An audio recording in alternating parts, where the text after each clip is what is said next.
बहुत इम्पोर्टेंट बिंदु पुलिस और क्राइम के एंगल से है कि जो चाइल्ड लेबर हैं या जो फॉर्मल एजुकेशन से बाहर हैं या जिनके पास पर्याप्त साधन नहीं है अपना जीवन जीने का, तो वो क्राइम की तरफ मुड़ते हैं। जुवेनाइल जस्टिस एक्ट में 2 श्रेणी के बालक होते हैं, child in conflict with law, child in need of protection of law.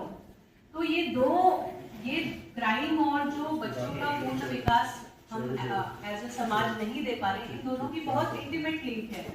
तो बाकी सारी जो प्रैक्टिकल चीजें हैं, जो लॉज की बातें हैं, वो तो आप लोग इस कार्यशाला के माध्यम से अवगत होंगे। लेकिन एक as a human being, as a व्यसक, मुझे ये कहना है और मेरा ये दिल से बिलीव है कि हर बच्चा, दुनिया का हर बच्चा, चाहे वो किसी भी एज का हो, किसी भी सोशल स्ट्रक्चर में हो, हर व्यसक की जिम्मेदारी है। दुनिया का हर बच्चा हर व्यसक की जिम्मेदारी है। जो हम लीगली और अपने पद के माध्यम से बच्चों की सुरक्षा कर सकते हैं वो एक बात है, लेकिन मैं आप लोगों से ये निवेदन करना चाहूंगी कि आप सभी समाज में जो अच्छे स्थान पे हम लोग बैठे हैं, हम लोग एक सिक्योर लाइफस्टाइल जी रहे हैं, तो फिर भी अपनी आंखों को, कानों को खुला रखें। किसी भी बच्चे के साथ या तो इनजस्टिस हो रहा हो या हमारी थोड़ी सी मदद से उसका जीवन बेहतर हो सकता हो, तो हम सबको जरूर एक कदम या कोई छोटी चीज ऐसी करनी चाहिए जिससे कि उसकी लाइफ में बेटरमेंट हो। ये मेरा एक्सपीरियंस है और आप सब भी जानते होंगे कि कोई भी बच्चा एक अच्छा व्यसक अगर उसे मार्गदर्शन दे दे, एक अच्छा व्यसक अगर उसे मिल जाए, तो उसके जीवन की राह बदल सकती है। चाहे वो काउंसलिंग के रूप में हो, चाहे वो गाइडेंस के रूप में हो, चाहे उसको बुक्स दिलवा देना या उसको समझा देना कि बच्चे आप यहाँ जाए, आपकी मदद हो सकती है। तो जब हम समाज में डेली चलते हैं ना, ये एक जिम्मेदारी है, ये हमारी आगे की पीढ़ी है। जैसे मेरे घर का बच्चा अगला मैं हूँ, समाज में मेरा स्थान वो बच्चा लेगा, उसी तरह से देश में जितने भी बच्चे हैं वो अगली पीढ़ी है। उस पीढ़ी के साथ हमारे बच्चे बड़े होंगे। तो इस चीज को हमेशा अपने जहन में रखें। और मैं फिर से ये बात रिपीट करना चाहूंगी कि every child is the responsibility of every adult of the world.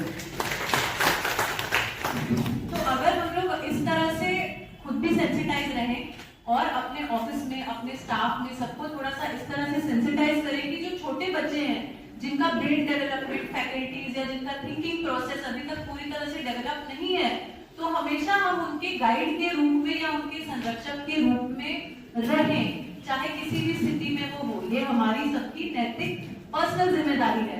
तो हम उनको बचा सकते हैं कि वो जुवेनाइल डेलिंक्वेंट या कोई क्राइम से बचे या कल को हमारे ही समाज में अपराध करें, हम ही उनको पकड़ के जेल भेजेंगे।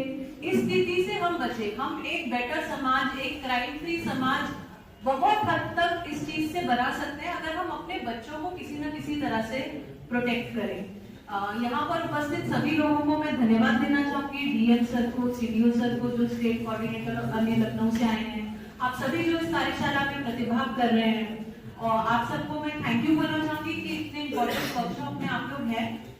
पुलिस डिपार्टमेंट की तरफ से अश्योर करना चाहूंगी, कहीं भी मैं अगर स्कूल कॉलेज में भी जाती हूँ तो मैं बच्चियों को यही बोलती हूँ कि जिसका कोई नहीं है उसका थाना चौकी है।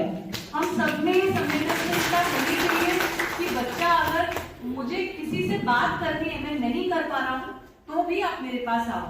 एक बहुत बड़ी प्रॉब्लम है बच्चों का घर से भाग जाना। मेरे जनपद में और स्टेट में भी बच्चे घर से भाग जाते हैं। इसका मेन कारण यही, स्पेशली लड़कियों के केस में या लड़कों के केस में ये होता है कि वो अपने बड़ों से अपनी बात नहीं कह पाते, उनके पास ये स्पेस नहीं है। उनको लगता है कि अगर मैंने पिताजी को या माँ को या चाचा ताऊ को बताया तो वो मेरी बात नहीं समझेंगे, वो मुझे पीटेंगे या मुझे शर्मिंदा करेंगे सबके सामने। तो आप सबसे भी मैं ये निवेदन करना चाहूंगी कि अपने घरों में भी और जो आपके यहाँ काम कर रहे हैं उनको भी ये बताएं कि अपने घर के बच्चों को ये बोले कि अगर तुमसे कोई गलती भी हो जाए, किसी लड़की से लड़के से कोई भूल भी हो जाए, तो पिताजी है, मम्मी है, अपनी बात मुझसे बताइए। घर को छोड़ करके मत जाइए। घर के बाहर या समाज में कैसी कैसी गलत चीजें हो रही है हम सबको विदित है। यूएस में अभी एक केस आया है, कुछ फाइल डिक्लासिफाई हुई है, जिनसे हमें ये पता चलता है कि कितना बड़ा क्वांटम है इनजस्टिस का बच्चों के अगेंस्ट, अगर वो हमारे संरक्षण से या हमारे घर से निकल जाए। तो प्लीज इन्हीं 2-3 मुद्दों के साथ मैं अपनी स्पीच को एंड करूंगी। किसी बच्चे का भला हम कोशिश करें, या अच्छे से बात ही कर ले, या उसकी बात सुन ले, और हमारे घर में जितने बच्चे हैं कम से कम उनको ये कॉन्फिडेंस रहे कि जो मेरा अडल्ट है वो मेरे साथ है। अगर मुझसे कुछ गलती होगी तो मैं उसको बता सकता हूँ, ना कि मुझे बाहर किसी को बताने की जरूरत है। कई सारी लड़कियां इसलिए भाग जाती हैं कि जो उनके घर पे उनकी कोई बात नहीं सुनता और बाहर कोई लड़का सुनने लगता है, उसे ऐसा लगता है कि ये मेरी ज्यादा केयर करता है, मुझे समझता है, और मेरे माँ बाप तो मुझे डांटते हैं। तो प्लीज अपने अपने घरों में हम सभी स्पेस क्रिएट करें। ये वर्कशॉप आई एम श्योर बहुत इम्प्रेसिव होगी और इससे हम सब कुछ सीख कर जाएंगे, और आगे भी फ्यूचर में हम लोग कोऑर्डिनेशन से चाइल्ड लेबर को मिनिमाइज और एंड करने की पूरी कोशिश करेंगे। Thank you.